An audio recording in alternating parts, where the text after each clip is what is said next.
ಏನಿಲ್ಲ, ಜನ ಕ್ಯಾಶುವಲ್ ಆಗಿ ತಗೋತಾರೆ. ಏನಾಗುತ್ತೆ, ರಾಯರ ಪಾತ್ರನ ನೀವು ನೋಡಿದಾಗ ನಿಮಗೆ ನನ್ನಲ್ಲಿ ರಾಯರನ್ನು ಕಾಣ್ತೀರಾ. ಬಟ್ ನಾನು ಯಾವಾಗಲೂ ಹೇಳೋದು, ನಿಮ್ದು ಏನೇ ಭಕ್ತಿ ಡಿವೋಷನ್ ಇದ್ದರೂ ಅದು ಟುವರ್ಡ್ಸ್ ರಾಯರು ಆ್ಯಂಡ್ ಶ್ರೀಮಠನೇ ಇರಲಿ. ನಾನು ಅವ್ರ ಕತೆ ಹೇಳ್ತಿರೋಂಥ ಮೀಡಿಯಮ್ ಅಷ್ಟೆ, ನಾನೊಂದು ಮಾಧ್ಯಮ. ನನ್ನಿಂದ ನೀವು ಮಠಕ್ಕೆ ಹೋಗಿ ರಾಯರನ್ನು ಕೇಳ್ಕೊಳ್ಳಿ ಹೊರತು ನನ್ನನ್ನೇ ಆ ಥರ ಫೀಲ್ ಮಾಡಬೇಡಿ. ಆ್ಯಕ್ಟರ್ ಅಂದರೆ ನಿಮಗೂ ಗೊತ್ತು, ನೀವು ಆ್ಯಕ್ಟರ್ ಆಗಿದ್ದವ್ರೆ. Acting is nothing but cheating. ನಾನಲ್ಲದ ಪಾತ್ರವನ್ನು ಜನಕ್ಕೆ ಸಮೀಕರಿಸೋಕ್ಕೆ ಹೊರಟಿರ್ತೀನಿ. ಸೊ ಆ ಚೀಟಿಂಗ್ ಮಾಡೋ ಭರದಲ್ಲಿ ಸ್ವಲ್ಪ ಎಕ್ಸಾಜರೇಷನ್ನು ಮಾಡ್ಬೋದು, ಕೆಲವೊಮ್ಮೆ ಕಮ್ಮಿನೂ ಮಾಡ್ಬೋದು, ನ್ಯೂಟ್ರಲ್ಲಾಗೂ ಮಾಡ್ಬೋದು. ಎಂಡ್ ಆಫ್ ದಿ ರಿಸಲ್ಟು ಅದು ಜನಕ್ಕೆ ಸಿಗಬೇಕು, ಜನಕ್ಕೆ ಆ ಪಾತ್ರ ಕನೆಕ್ಟ್ ಆಗಬೇಕು. ಕನೆಕ್ಟ್ ಆದರೆ ನೀವು ಗೆದ್ರಿ ಅಂತ. ಈಗ ನಾನು ಶೂಟಿಂಗಿಗೆ ಹೋಗ್ತೀನಿ. ಸನ್ಯಾಸಿಗಳು ದಿನ ಬೆಳಗ್ಗೆ 4 ಗಂಟೆಗೆ ಎದ್ದೇಳ್ತಾರೆ, ಎಲ್ಲ ಸ್ವಾಮಿಗಳು, ರಾಯರ ಮಠದ ಸ್ವಾಮಿಗಳು ಕೂಡ ತಣ್ಣೀರಲ್ಲಿ ಸ್ನಾನ ಮಾಡ್ತಾರೆ, ದೇವ್ರ ಪೂಜೆ ಮಾಡ್ತಾರೆ. ಬೆಳಗ್ಗೆ ತಿಂಡಿ ಇರೋದಿಲ್ಲ ಅವ್ರಿಗೆ, ಮಧ್ಯಾಹ್ನ ಊಟ ಮಾತ್ರ, ಮತ್ತೆ ರಾತ್ರಿ ಊಟ ಸನ್ಯಾಸಿಗಳು ಮಾಡಲ್ಲ. ಹೌದು, ಇದನ್ನೆಲ್ಲ ನಾವು ಮಾಡೋಕ್ಕಾಗತ್ತಾ ಪ್ರಾಕ್ಟಿಕಲಿ? ಇಲ್ಲ, next to impossible. Correct. But ಆ ಪಾತ್ರ ಮಾಡ್ತಿರ್ತೀವಲ್ಲ, ಅದಕ್ಕೊಂಚೂರು ಕಂಟ್ರೋಲ್ ಮಾಡ್ಕೊಳ್ಳೋ ಥರ ನಾವು ಬದುಕಬೇಕು. ಬಿಟ್ಟರೆ ಎಂಟೈರ್ ನಾವು ಸನ್ಯಾಸಿಗಳ ಥರನೇ ಅಥವಾ ನಾನು ಏನು ಪಾತ್ರ ಮಾಡ್ತಿರ್ತೀನೋ ಅದ್ರ ಥರನೇ ಬದುಕೋಕ್ಕಾಗಲ್ಲ. But that's okay. ಜನಗಳ ಎಮೋಷನ್ ಒಂದಿರುತ್ತೆ, ಅದನ್ನು ಕೂಡ ನಾವು ಹರ್ಟ್ ಮಾಡಬಾರ್ದು. ಎಷ್ಟಾಗತ್ತೋ ಅಷ್ಟು ಲೈಫ್ ಲೀಡ್ ಮಾಡ್ಕೊಂಡು ಹೋಗೋದು. ಓಕೆ, ಹೇಳಿ, ರಾಘವೇಂದ್ರ ಸ್ವಾಮಿಗಳ ಈ ಪಾತ್ರ ಮಾಡ್ತಿರೋದು ಆವಾಗ ಮತ್ತು ಇವಾಗ ಎರಡನ್ನೂ ಕನೆಕ್ಟ್ ಮಾಡ್ತೀನಿ. ಬಿಕಾಸ್ ಒಂದು 15 ವರ್ಷ 20 ವರ್ಷ ನಿಮ್ಮನ್ನು ಜನ ಹಾಗೇ ಫೀಲ್ ಮಾಡಿದ್ದಾರೆ. ಇದು ಪರೀಕ್ಷಿತ್ ಸರ್ಪಶಯನ ಅವರ ಬದುಕಿನಲ್ಲಿ ಬಯಸಿ ಬಂದ ಭಾಗ್ಯವೋ ಬಯಸದೇ ಬಂದ ಭಾಗ್ಯವೋ? ನಾನಂತೂ ಎಕ್ಸ್ಪೆಕ್ಟ್ ಮಾಡಿರಲಿಲ್ಲ. ಯಾಕೆಂದರೆ ನಾನು ಲಾಸ್ಟ್ ಬೆಂಚ್ ಸ್ಟೂಡೆಂಟು ಸ್ಕೂಲು ಕಾಲೇಜಲ್ಲಿ. ಹೌದಾ? ಹೌದು. ನಾನೇನು ತುಂಬ ಒಳ್ಳೆ ಹುಡುಗ, ರಾಯರ ಪಾತ್ರಕ್ಕೆ ಇವನು ಹೇಳಿ ಮಾಡಿಸಿದ ವ್ಯಕ್ತಿ ಅನ್ನೋ ಮೆಟೀರಿಯಲ್ ನಾನಲ್ಲ. ಅಲ್ಲ ಅಲ್ಲ. ಬಂತು, ಒಲಿತು, ದೇವ್ರ ದಯೆ. ಅದಾದಮೇಲೆ ನಾನು ಮನನ ಮಾಡ್ತಾಯಿದ್ದೆ ಅಷ್ಟೇ. ತುಂಬ ಏನು ನಾನು ರಾಯರ ಬಗ್ಗೆನೇ ಧ್ಯಾನ ಮಾಡ್ತಾಯಿದ್ದೆ, ಅದ್ರ ಬಗ್ಗೆನೇ ಯೋಚನೆ ಮಾಡ್ತಿದ್ದೆ ಅನ್ನೋಕ್ಕಿಂತ ರಾಯರದು ನಿಮ್ಗೊಂದು ಅನಾಲಿಸಿಸ್ ಹೇಳ್ತೀನಿ. ಯಾಕೆ ನಾವು ರಾಯರನ್ನೇ ಅಷ್ಟು ಈಸಿಯಾಗಿ ನಂಬಬಹುದು ಅಂತ ಹೇಳ್ತೀನಿ. ಲೌಕಿಕವಾಗಿ ಹೇಳ್ತೀನಿ, ಸುಮ್ಮನೆ ಭಕ್ತಿ ಅಂತ ಹೇಳಲ್ಲ. 1671 ಅವ್ರು ಬೃಂದಾವನಸ್ಥರಾದರು ಸರ್. ಫಿಸಿಕಲಿ ಅವ್ರು ನಮ್ಮಿಂದ ಮರೆಯಾದರು. ಜ್ಯೋತಿಷಿಗಳು ಹೇಳಿದರು, ರಾಯರಿಗೆ 100 ವರ್ಷ ಆಯುಷ್ಯ ಇದೆ, 300 ವರ್ಷ ಆಯುಷ್ಯ ಇದೆ, 700 ವರ್ಷ ಆಯುಷ್ಯ ಇದೆ ಅಂತ 3 ಜನ 3 ಥರ ಹೇಳಿದರು. ಆ ಕಥೆ ನಿಮಗೂ ಗೊತ್ತು. ಎನಿ ಶಾಸ್ತ್ರ ಬಹುಶಃ ನಂಬಬೇಕು, ಅಂದರೆ 70-30, 80-20 ಆ ಥರ ನಂಬಿಕೆ. ಅಕ್ಯುರೇಸಿ ಅನ್ನೋದು ಯಾವ ಶಾಸ್ತ್ರಕ್ಕೂ ಇಲ್ಲ ಜಗತ್ತಲ್ಲಿ. ಸೊ 100 ವರ್ಷ ಅವರು ದೈಹಿಕವಾಗಿದ್ದಿದ್ರು ಅನ್ನೋದು ನಿಜ ಆಯಿತು. ಸುಮಾರು 76ರಿಂದ 80 ವರ್ಷಗಳ ಕಾಲ ಅವ್ರು ನಮಗೆ ಫಿಸಿಕಲಿ ಅಪಿಯರ್ಡ್ ಆಗಿದ್ರು. ಆಮೇಲೆ ಮಂತ್ರಾಲಯದಲ್ಲಿ ಬೃಂದಾವನಸ್ಥ. ಆಮೇಲೆ 300 ವರ್ಷ ಅಂತ ಹೇಳಿದ್ರು. ಅದು ಅವರು ಬರೆದಿರೋ ಲಿಟ್ರೇಚರ್ ಮೇಲೆ. ಎಷ್ಟೋ ಜನ ವಿದ್ಯಾರ್ಥಿಗಳು ಅವ್ರು ಬರೆದಿರೋವಂಥ ಟಿಪ್ಪಣಿಗಳನ್ನು, ಇನ್ನೇನೋ ಅವ್ರು ಬರೆದಿರೋವಂಥ ಕೆಲವೊಂದಷ್ಟು ಗ್ರಂಥಗಳಿಗೆ ಬರೆದಿರೋ ತಾತ್ಪರ್ಯಗಳನ್ನು ಓದಿ ಅವರನ್ನೇ ಜೀವಂತವಾಗಿಡ್ತಾರೆ. ಅವರ ಗ್ರಂಥಗಳ ಮೂಲಕ ರಾಯರನ್ನೇ ಜೀವಂತವಾಗಿಡ್ತಾರೆ 300 ವರ್ಷ. ಅಂದರೆ ಹೆಚ್ಚು ಕಮ್ಮಿ ನಿಮಗೆ 1971ವರೆಗೂ ಅಂತ ಅಂದ್ಕೊಳ್ಳಿ. ನಿಮಗೆ ಮಂತ್ರಾಲಯ ಮಹಾತ್ಮೆ ಬಂದಿದ್ದು 1966ರಲ್ಲಿ. ನಥಿಂಗ್ ಬಟ್ 300 ಇಯರ್ಸ್ ಆಗೋ ಹತ್ತತ್ರ. ಆ ನಂತರ ಇನ್ನು 400 ವರ್ಷ ಏನಿದೆಯಲ್ಲ, 700 ವರ್ಷಗಳ ಕಾಲ, ಇನ್ನು 400 ವರ್ಷಗಳ ಕಾಲ ಅವರು ಮಹಾತ್ಮ್ಯದ ರೀತಿಯಿಂದ ಕಷ್ಟದಲ್ಲಿರುವ ಭಕ್ತರಿಗೆ ಅನುಕೂಲ ಮಾಡೋಕ್ಕೋಸ್ಕರ ಅವರು ಈ ಕಲಿಯುಗದಲ್ಲಿ ನೆಲೆಸಿರ್ತಾರೆ ಅನ್ನೋದನ್ನು ನಾವು ಅನಾಲಿಸಿಸ್ ಮಾಡ್ಬೋದು. ನೋಡಿ, ಆಫ್ಟರ್ 1966 ಅಣ್ಣ ಅವ್ರ ಮಂತ್ರಾಲಯ ಮಹಾತ್ಮೆ ಮಾಡಿದ ಮೇಲೆ ಅವರು ಸರ್ವ ಜನಾಂಗದ ಶಾಂತಿಯ ತೋಟ ಆದರು. ಹೌದು, ಎಲ್ಲ ಜನಗಳು ಮಂತ್ರಾಲಯಕ್ಕೆ ಹೋದರು. ಮಂತ್ರಾಲಯದಲ್ಲಿ ನಿಮಗೆ ಜಾತಿ ಭೇದ ಭಾವ ಇಲ್ಲ, ಸತ್ಯ. ಇನ್ನೇನೋ ರೇಸಿಸಮ್ ಇಲ್ಲ. ಪ್ರತಿಯೊಬ್ಬರೂ ಹೋಗ್ತಾರೆ, ಅವ್ರಿಗೇನು ಕಷ್ಟ ಇದೆಯೋ ಅದನ್ನು ತೋರಿಸ್ಕೋತಾರೆ, ಅವ್ರು ಅದಕ್ಕೆ ಪರಿಹಾರ ಕೊಡ್ತಾರೆ, ಸಂತೋಷವಾಗಿ ಮನೆಗೆ ಬರ್ತಾರೆ. ಸೊ ಇದೆಲ್ಲ ಸೈಂಟಿಫಿಕಲಿ ಪ್ರೂವನ್. ಎನಿ ಸನ್ಯಾಸಿ ಜೀವನದಲ್ಲಿ ಹುಡ್ತಾರೆ, ಸನ್ಯಾಸಿ ಆಗ್ತಾರೆ, ಪವಾಡಗಳನ್ನು ಮಾಡ್ತಾರೆ, ಲಿಟ್ರೇಚರ್ ಬರೀತಾರೆ, ಬೃಂದಾವನಸ್ಥರಾಗ್ತಾರೆ ಅಥವಾ ಸಮಾಧಿಗೆ ಹೋಗ್ತಾರೆ. ಇವರ ಜೀವನದಲ್ಲಿ ನಿಮಗೆ ಎಲ್ಲ ಜೀವನದ ರಸಗಳು ತುಂಬಿಕೊಂಡಿದೆ. ಹೇಗೆ? ಒಂದು ಡೈಲಿ ಸೋಪ್ ನೀವು ಮಾಡಬೇಕಾದ್ರೆ, ಒಂದು ಸೀರಿಯಲ್ ಮಾಡಬೇಕಾದ್ರೆ ಹೇಗೆ ನೀವು ಎಲ್ಲ ಆಯಾಮಗಳನ್ನು ನೋಡ್ತಿರೋ, ಇವ್ರ ಜೀವನದಲ್ಲೂ ಓದಿದೆ. ಹುಟ್ಟುತ್ತಾ ಅಪ್ಪ ಅಮ್ಮನ ಜೊತೆ ಹುಟ್ಟಿದ್ರು, ಚಿಕ್ಕ ವಯಸ್ಸಿನಲ್ಲಿ ತಂದೆನ ಕಳ್ಕೊಂಡ್ರು, ಅಕ್ಕ ಭಾವನ ಮನೆಯಲ್ಲಿ ಬೆಳೆದ್ರು, ಡೇ ಟು ಡೇ ಬೇಸಿಸಲ್ಲಿ ಮಾತಾಡ್ತಾರೆ. ಕರೆಕ್ಟ್. ಅದಾದ್ಮೇಲೆ ವಿದ್ಯಾಭ್ಯಾಸ ಆಯಿತು, ಒಳ್ಳೆ ಹೆಣ್ಮಗಳ ಜೊತೆ ಮದುವೆ ಆಯಿತು, ಸರಸ್ವತಿ ಬಾಯಿ ಜೊತೆ. ಕರೆಕ್ಟ್. ಅವ್ರ ಜೊತೆ ದಾಂಪತ್ಯ ಜೀವನವನ್ನು ಮಾಡಿದ್ರು. ತುಂಬ ಮುದ್ದಾದ ಮಗ ಹುಟ್ಟಿದ, ಸಂತೋಷವಾಗಿತ್ತು ಜೀವನ. ಇದ್ದಕ್ಕಿದ್ದಂಗೆ ವಿರಹ ಬಂತು. ದೇವತೆಗಳು ಬಂದ್ಬಿಟ್ಟು, ನೀ ಇಲ್ಲಪ್ಪ ಇದೆಲ್ಲ ನಿನ್ನ ಜನ್ಮ, ಸನ್ಯಾಸಿ ಆಗಬೇಕು ಅಂತ ಹೇಳಿದ್ರು. ತುಂಬ ಪ್ರೀತಿಸ್ತಿದ್ದ ಹೆಂಡತಿನ ಬಿಟ್ಟು ಬಂದರು. ಆ ಹೆಂಡತಿಯ ನೋವಿನಲ್ಲಿ ಆತ್ಮಹತ್ಯೆಯನ್ನು ಮಾಡಿಕೊಂಡ್ರು. ಆಮೇಲೆ ಇವರು ಸನ್ಯಾಸಿಯಾಗಿ ಸನ್ಯಾಸ ಧರ್ಮವನ್ನು ಪಾಲನೆ ಮಾಡಿಕೊಂಡು ಸುಮಾರು 50 ವರ್ಷಗಳ ಕಾಲನೋ 45 ವರ್ಷಗಳ ಕಾಲನೋ ತುಂಬ ಶಿಸ್ತಾಗಿ ಆ ಸನ್ಯಾಸಿ ಧರ್ಮವನ್ನು ಮುಗಿಸಿ ಜೀವಂತವಾಗಿ ಬೃಂದಾವನಸ್ಥರಾದರು. ಲೌಕಿಕರಾಗಿ ಯೋಚನೆ ಮಾಡಿ, ನಮ್ಗೆ 10 ನಿಮಿಷ ಏರಿಲ್ದೇ ಇರೋ ಜಾಗದಲ್ಲಿ ಕೂತ್ಕೊಳ್ಳೋಕ್ಕಾಗಲ್ಲ, ಸಫಕೇಟ್ ಆಗತ್ತೆ. ಅಂಥದ್ರಲ್ಲಿ ಒಬ್ಬ ಪುಣ್ಯಾತ್ಮ ನೆಲಕ್ಕಿಂತ 5 ಅಡಿ ಕೆಳಗಡೆ ಕೂತ್ಕೊಂಡು ಇವತ್ತಿನವರೆಗೂ ತನ್ನ ಭಕ್ತಗಣವನ್ನು ಪೊರಿತಾ ಇದ್ದಾರೆ ಅಂತಂದರೆ ಅವರನ್ನು ನೀವು ಮಹಾತ್ಮರು ಅಂತ ಒಪ್ಪಲೇಬೇಕು. It's a scientifically proven also. ಬರೀ ಭಕ್ತಿಯ ಮಾರ್ಗದಲ್ಲಿ ನೀವು ರಾಯರನ್ ಅನಾಲಿಸಿಸ್ ಮಾಡಿದೆ. ಹೀಗೆ ಮಾಡಿ, ಮಂತ್ರಾಲಯ ಮಹಾತ್ಮೆನ ಅಣ್ಣವ್ರು 66ನೇ ಇಸ್ವಿಲೇ ಯಾಕೆ ಮಾಡಬೇಕಾಗಿತ್ತು? ಆ್ಯಕ್ಚುಲಿ 300 ವರ್ಷ ಕಂಪ್ಲೀಟ್ ಆಗತ್ತೆ. ಅವಾಗ ಜನರಿಗೆ ಗೊತ್ತಾಗಬೇಕು, ನಾನು ಇದೀನಿ ಕಣಯ್ಯ, ನಿಮ್ಗೇನಾದ್ರು ಕಷ್ಟ ಇದ್ದರೆ ಬನ್ನಿ, ನಾನು ನಿಮ್ಮ ಕಷ್ಟಗಳನ್ನು ಪರಿಹಾರ ಮಾಡ್ತೀನಿ ಅಂತ ಹೇಳಬೇಕು. ಅದಕ್ಕೆ ರಾಯರು ಅವ್ರ ಮುಖಾಂತರ ಅವತ್ತು 66ನೇ ಇಸ್ವಿನಲ್ಲಿ ಮಾಡಿಸ್ಕೊಂಡ್ರು. ತದನಂತರ ಮಂತ್ರಾಲಯ ತುಂಬ ಜನಪ್ರಿಯಗೊಳ್ತು. ಅದಾದ್ಮೇಲೆ ಶ್ರೀನಾಥ್ ಸಾಹೇಬರು ಮಾಡಿದ್ರು, ರಜನಿಕಾಂತ್ ಸಾಹೇಬರು ಮಾಡಿದ್ರು.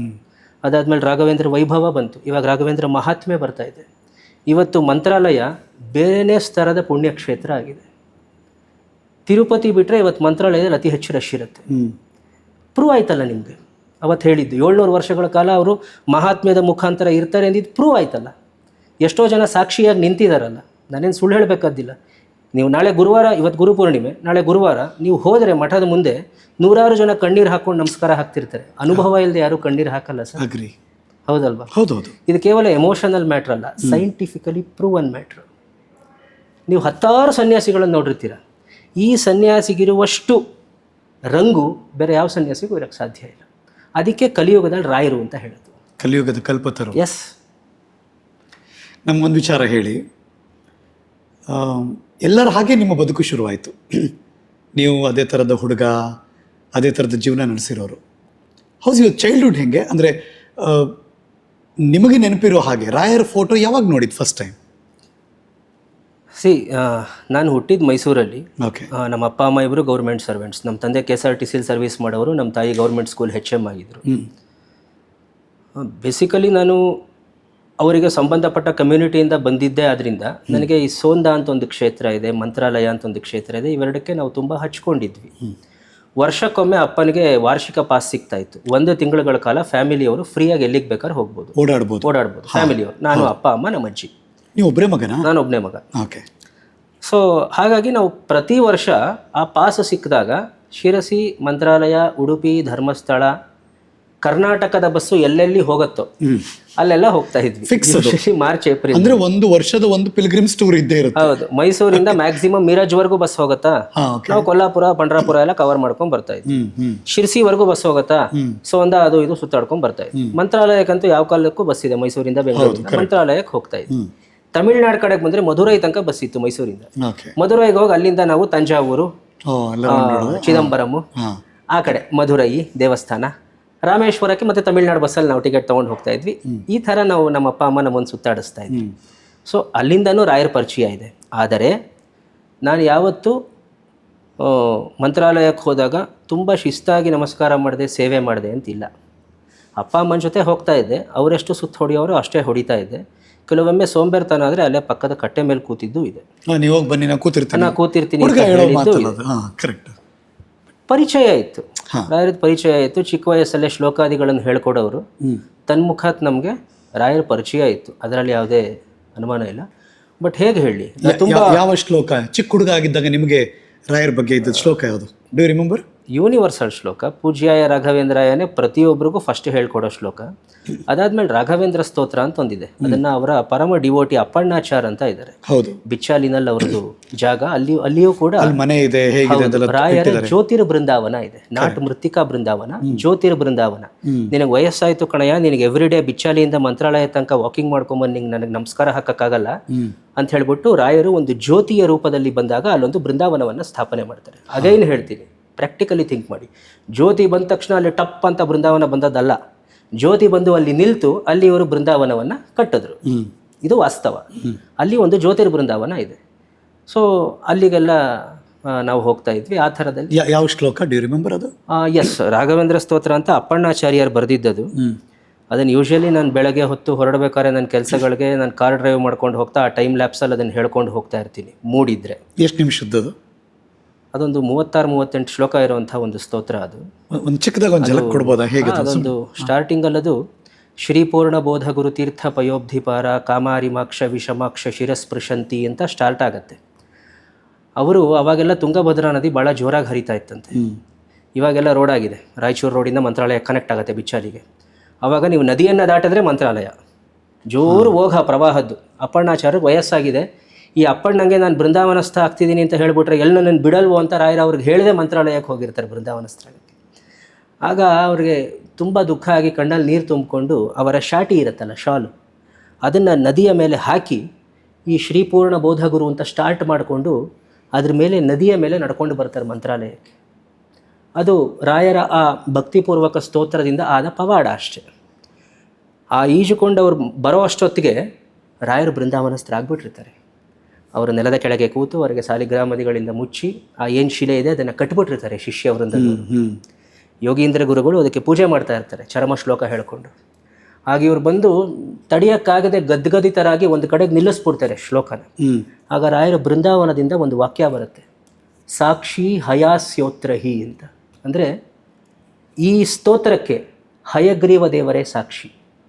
ಯಾರ್ಯಾರು ಕಷ್ಟದಲ್ಲಿರ್ತಾರೋ, ಯಾರ್ಯಾರು ನೋವಿನಲ್ಲಿರ್ತಾರೋ, ಯಾರ್ಯಾರು ಕಣ್ಣೀರಲ್ಲಿರ್ತಾರೋ ಅವರು ನನ್ನನ್ನು ಈ ಸ್ತೋತ್ರದ ಮುಖಾಂತರ ಏನಾದರೂ ಪಠನ ಮಾಡಿದ್ರೆ ನಾನು ಖಂಡಿತ ಅವ್ರ ಜೊತೆ ನಿಂತ್ಕೋತೀನಿ. ಆ ಕಷ್ಟವನ್ನು ಪರಿಹಾರ ಮಾಡೋಕ್ಕಾಗದೇ ಇದ್ದರೂ ಆ ಕಷ್ಟವನ್ನು ಎದುರಿಸೋ ಶಕ್ತಿ ಕೊಡೋ ಥರ ಅವರ ಬೆನ್ನ ಹಿಂದೆ ನಾನು ನಿಲ್ತೀನಿ ಅಂತ ಹೇಳೋದು. ಹಯಗ್ರೀವ ಅಂತಂದರೆ ಜ್ಞಾನಕ್ಕೆ ದೇವರು, ಹೌದು, ಬುದ್ಧಿಗೆ ದೇವರು, ಕರೆಕ್ಟ್, ಜ್ಞಾನ ಶಾಶ್ವತ. ಹಯಗ್ರೀವ ದೇವರು ಆ ಸ್ತೋತ್ರಕ್ಕೆ ಸಾಕ್ಷಿಯಾಗಿರೋದ್ರಿಂದ ಅದು ಆ ಸೂರ್ಯ ಚಂದ್ರಾರ್ಕ ಇರೋವರೆಗೂ ಆ ಸ್ತೋತ್ರ ಶಾಶ್ವತವಾಗಿರುತ್ತೆ ಅನ್ನೋದಕ್ಕೆ ಸಾಕ್ಷಿ. ಆ ಸಾಕ್ಷಿ ಹಯಾಸ್ಯೋತ್ರಹಿಂತ ಬೃಂದಾವನದ ಒಳಗಡೆಯಿಂದ ವಾಯ್ಸ್ ಬರುತ್ತೆ ಎಲ್ರಿಗೂ ಕೇಳಿಸೋ ಹಾಗೆ. ಅಪ್ಪಟಾಚಾರ ತಡೆಯೋಕ್ಕಾಗಲ್ಲ, ಅವ್ರು ಅಳ್ತಾ ಕೂತ್ಕೊಳ್ತಾರೆ. ತದನಂತರದಲ್ಲಿ ಅವ್ರು ಬೃಂದಾವನಸ್ಥರಾಗೋಗಿರ್ತಾರೆ. ಅವ್ರು ಊರಿಗೆ ಹೋಗ್ತಾರೆ, ಅವ್ರಿಗೆ ಆ ಗುರುಗಳ ವಿರಹವನ್ನು ತಡೆಯೋಕ್ಕಾಗೋದಿಲ್ಲ. ಆಗ ರಾತ್ರಿ ಮಲಗಿದ್ದಾಗ ಒಂದು ಜ್ಯೋತಿರ್ ರೂಪದಲ್ಲಿ ರಾಯರು ಬರ್ತಾರೆ. ಬಿಚ್ಚಾಲಿಯಲ್ಲೂ ಕೂಡ ಒಂದು ಬೃಂದಾವನ ಸ್ಥಾಪನೆ ಆಗುತ್ತೆ. ನಿಂಗೆ ದಿನ ಅಷ್ಟು ದೂರ ನಡ್ಕೊಂಬರೋಕ್ಕಾಗಲ್ಲ, ನೀನು ನನ್ನ ಆರಾಧನೆಯನ್ನು ಇಲ್ಲೇ ಮಾಡು ಅಂತ ಹೇಳಿಬಿಟ್ಟು ಅವರಿರೋ ಮನೆಯಲ್ಲೇ ರಾಯರ ಬೃಂದಾವನ ಸ್ಥಾಪನೆ ಆಗುತ್ತೆ. ಮಂತ್ರಾಲಯಕ್ಕೆ ಯಾರು ಹೋದರೂ ಕೂಡ ಬಿಚ್ಚಾಲಿಗೆ ಹೋಗಿ ಬರಬೇಕು. ಬಿಕಾಸ್ ಈಗಂತೂ ತುಂಬ ಅದ್ಭುತವಾಗಿ ಆ ದೇವಸ್ಥಾನವನ್ನು ಕಟ್ಟಿದ್ದಾರೆ. ಅದನ್ನು ನೋಡೋದು ಮಾತ್ರ ಮಿಸ್ ಮಾಡ್ಕೋಬೇಡಿ. Welcome back. ಯಾವ ಘಳಿಗೆ ಅದು? ಯಾವುದು? ರಾಯರನ್ನು ನೋಡಿ ಸೀರಿಯಸ್ ಆಗಿ ಒಂದು ಭಕ್ತಿ ಅಥವಾ ಒಂದೇನೋ ಒಂದು ಕನೆಕ್ಷನ್ ಆಗ್ತಿದೆ ಅಂತ ನಿಮಗೆ ಅನಿಸಿದ ಘಳಿಗೆ? ನನಗೆ ರಾಯರ್ ಸೀರಿಯಲ್ ಮಾಡಿದಾಗಲೇ ಅದು ಅನಿಸಿದ್ದು ಸರ್. ಅಲ್ಲಿವರೆಗೂ ನಾವೇನು ಲೈಫ್ನ ತುಂಬ ಸೀರಿಯಸ್ ಆಗಿ ತಗೊಂಡಿರಲಿಲ್ಲ ನಾನು. ಅಂದರೆ ರಾಘವೇಂದ್ರ ವೈಭವ ಮಾಡ್ಬೇಕಾರೆ ಅನಿಸಿದ್ದು. ಅಂದರೆ ಒಬ್ಬ ಹುಡುಗ ಬುದ್ಧಿಗಿರೋ ಹುಡುಗನಿಗೆ ಏನೇನು ಇರಬೇಕು ಅದೆಲ್ಲವೂ ನನಗೂ ಇತ್ತು. ಅಂದರೆ ತಿರುಗಾಟಗಳು, ಪೇಚಾಟಗಳು, ಓದಿನಲ್ಲಿ ಸ್ವಲ್ಪ ಹಿಂದು ಎಲ್ಲನೂ ಇತ್ತು, ಕೋಪ. ಬಟ್ ಈ ರಾಯರ್ ಸೀರಿಯಲ್ ಮಾಡ್ತಾ ಮಾಡ್ತಾ ಏನಾಯಿತು, ಅದು ಎಲ್ರಿಗೂ ಬರುತ್ತೆ. ಈಗ ಕಲಾವಿದನಾದ್ಮೇಲೆ ಫಸ್ಟು ನಾನು ನೆನ್ಪಿಟ್ಕೋಬೇಕು, ಈ ಆ್ಯಕ್ಟಿಂಗ್ ಬಿಸ್ನೆಸ್ ಇದೆಯಲ್ಲ ಸರ್, ಎಸ್ಪೆಷಲಿ ಈ ಶೋ ಬಿಸ್ನೆಸ್ಸು, ಇಲ್ಲಿ ಆ್ಯಟಿಟ್ಯೂಡ್ ಮಸ್ಟ್ ಬಿ ಗ್ರ್ಯಾಟಿಟ್ಯೂಡ್. ಕೃತಜ್ಞತೆ ಇರಬೇಕು ಒಬ್ಬ ಕಲಾವಿದಂಗೆ. Attitude must be gratitude. ಇದು ನಾನು ಹೇಳಿದ್ದಲ್ಲ, ಶಾರುಖ್ ಖಾನ್ ಹೇಳಿದ್ದು, ಆಮೇಲೆ ನಾನೇ ಹೇಳಿದ್ದು ಅನ್ಕೋಬೇಡಿ. ಶಾರುಖ್ ಖಾನ್ ಯಾವುದೋ ಒಂದು ನಿರೂಪಣೆಯಲ್ಲಿ ಹೇಳಿರೋದು. ಯಾಕೆಂದರೆ ಇದೊಂದೇ ಕೆಲಸ ನಿಮಗೆ ಸಂಬಳದ ಜೊತೆ ಫೇಮ್ನು ಕೊಡೋದು. ನೀವು ಫೇಮಾಗಿ ಕೆಲಸ ಮಾಡ್ತಿರೋ ಬಿಡ್ತಿರೋ, ಬಟ್ ಇದು ನಿಮಗೆ ಸಂಬಳ ಜೊತೆ ಫೇಮ್ ಕೂಡ ಕೊಡುತ್ತೆ. So you have bonus. ಆ ಆ್ಯಕ್ಟಿಂಗ್ ಮಾಡ್ಬೇಕಾದ್ರೆ ನಂಗೆ ಅದು ಅನ್ನಿಸ್ತು. ನಿಮಗೆ ಸಂಬಳ ಕೊಡ್ತಿದ್ದಾರೆ ಪ್ರೊಡಕ್ಷನ್ ಹೌಸವರು, ಜೊತೆಗೆ ಜನ ಬಂದು ನಿಮ್ಮನ್ನು ಪ್ರೀತಿಯಿಂದ ಮಾತಾಡಿಸ್ತಿದ್ದಾರೆ. ಆಗನ್ನಿಸ್ತು ಈಗಲೂ ನಾನು ಹಿಂದಿನ ಥರನೇ ಒಬ್ಬ ಪೋಲಿ ಹುಡುಗನ ಹಾಗಿದ್ದರೆ ಇದಕ್ಕೂ ಮುಂದಕ್ಕೆ ಸಾಗೋದಿಲ್ಲ. ಒಂದು ಮೆಚುರಿಟಿ ಬೇಕು. ನೀವು ಪೋಲಿ ಹುಡುಗ ಅಂದ ತಕ್ಷಣ ಜನ ಬೇರೆ ಯೋಚನೆ ಮಾಡ್ಬಿಡ್ತಾರೆ. ಇಲ್ಲ ಇಲ್ಲ, ಏನೋ ಅದ್ರದ್ದು ಹೆಂಗಿದ್ರಿ ಹೋಗ್ಲಿ ಹೇಳಿ. ನನ್ನ ಹತ್ರ ಅವಾಗ ಒಂದು RX ಇತ್ತು. ಚಿಕ್ಕ ವಯಸ್ಸು ಅವಾಗ.